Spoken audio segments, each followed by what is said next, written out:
গরম গরম খিচুড়ি সাথে সালাদ আর যদি থাকে একটু শুটকি ভর্তা আর কিছু লাগে না, একদম জমে যাবে। হে গাইস, আসসালামু আলাইকুম।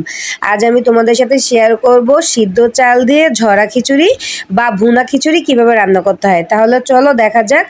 তো খিচুড়ি রান্না করার জন্য প্রথমে আমি একটা কড়াইতে মসুর ডাল আর মুগ ডাল মিক্স করে ভেজে নিয়েছি। দেখো আমার ডাল ভাজা হয়ে গেছে, যেন পুড়ে না যায়। তারপর আমি ডাল আর এখানে নিয়েছি সিদ্ধ চাল, সব একসঙ্গে ধুয়ে একটা ঝাঁঝরিতে রেখেছি পানি ঝরানোর জন্য।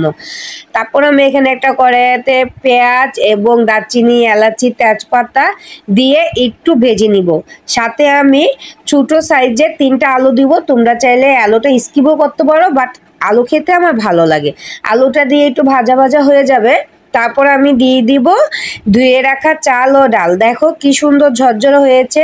সবসময় মনে রাখবে খিচুড়ি করার আগে তা প্রায় আধা ঘন্টা আগে চালটা ধুয়ে রাখবা। তারপর সবকিছু আমি চুলে বসিয়ে দিয়ে এখানে আমি অফ ভিডিওতে দিয়ে দিয়েছি হালকা পরিমাণ মরিচের গুঁড়া 2 চা চামচ, হলুদের গুঁড়া 1 চা চামচ, ধনিয়া গুঁড়া এবং একটা ম্যাগি মশলার স্বাদ বাড়ানোর জন্য। ম্যাগি মশলা দিলে তো স্বাদটা আরও বেড়ে যায়। তবে হ্যাঁ, ঝাল কিছু খেতে চাইলে কিন্তু ম্যাগি মশলা দিবা না। ম্যাগি মশলাতে মিষ্টি করে, ঝাল করে না।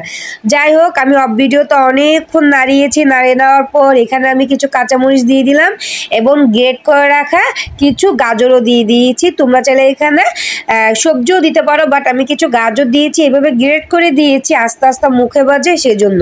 দেওয়ার পর এটা আমি অবরত নাড়বো। আসলে আমি অফ ভিডিওতে এত নাড়া নেড়েছি, দেখো আমি নাড়ার পরও কিন্তু নিচে একটুও পুড়ে যায়নি। এই জিনিসটা খেয়াল রাখতে হবে। খিচুড়িটা তোমাকে তেল একটু পরিমাণে বেশি দিতে হবে আর এটাকে ভাজা ভাজা করে ফেলতে হবে যতক্ষণ একটা সেন্ট না আসে।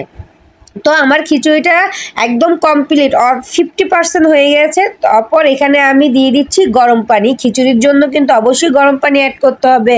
তুমি যদি ঠান্ডা পানি দাও তাহলে কিন্তু খিচুড়িটা ভিজা ভিজা নরম নরম হয়ে আসবে।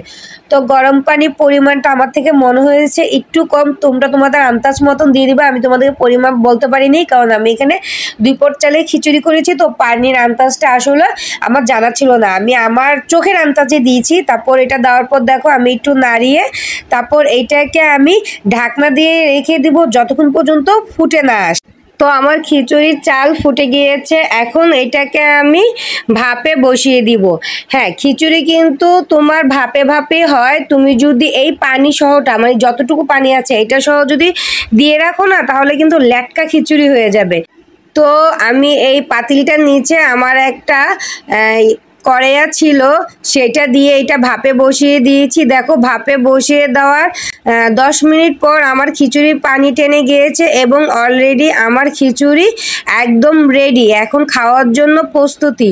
দেখতে পাচ্ছ খিচুড়িটা তোমাকে দেখাচ্ছি, লুকগুলো কি সুন্দর হয়ে এসেছে এবং ডালগুলো কিন্তু একদম আস্তে আস্তে থেকে গেছে, একটু পরিমাণও কিন্তু ডাল ভাঙেনি। আর খিচুড়িটা কিন্তু একদমই পারফেক্ট ঝরঝরা ছিল। তো রেডি খাওয়ার জন্য। সাথে ছিল সালাদ, খিচুড়ি আর খাসির মাথার গোস্ত ভুনা। হ্যাঁ, খাসির মাথার গোস্ত ভুনার ভিডিওটাও আমার ইউটিউব চ্যানেলে আছে, চাইলে তোমরা দেখে নিতে পারবা। তো এই ছিল আজকের রেসিপি আমার, ঝরঝরা খিচুড়ি সিদ্ধ চাল দিয়ে। আমার ভিডিওটা যদি ভালো লাগে একটা লাইক করো, কমেন্ট করে জানিও তোমরা খিচুড়ি কিভাবে খাও, আর সাবস্ক্রাইব করে পাশে থাকিও যেন আরও ভালো ভালো রান্না তোমাদের সাথে শেয়ার করতে পারি। আল্লাহ হাফেজ।